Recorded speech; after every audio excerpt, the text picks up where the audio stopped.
La colonne est l'une des parties les plus importantes du corps. Non seulement elle permet de protéger votre moelle épinière, mais elle donne aussi à votre corps sa structure, vous permettant de vous tenir debout et de vous courber avec souplesse.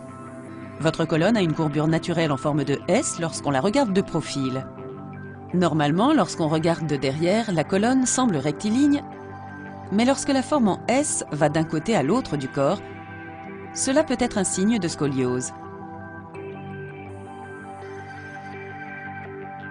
La scoliose a plusieurs causes. À l'adolescence, elle peut être le résultat d'un pic de croissance de la puberté.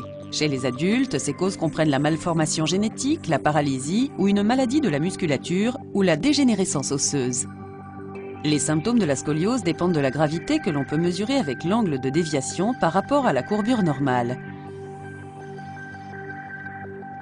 Dans les cas légers, avec des courbes allant jusqu'à 40 degrés, les symptômes peuvent être des déformations physiques telles qu'une épaule ou une hanche plus haute que l'autre.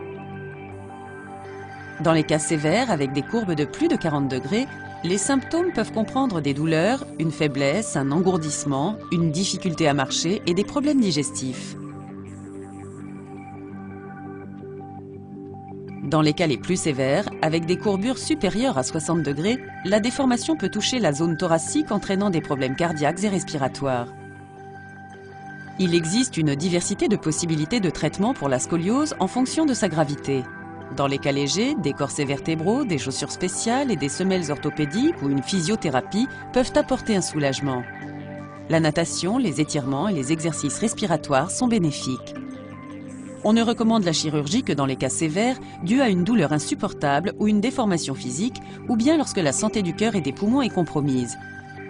La chirurgie implique des insertions de vis, plaques ou tiges métalliques pour redresser la colonne. Il existe plusieurs complications potentielles associées à cette intervention dont il faut parler avec un médecin.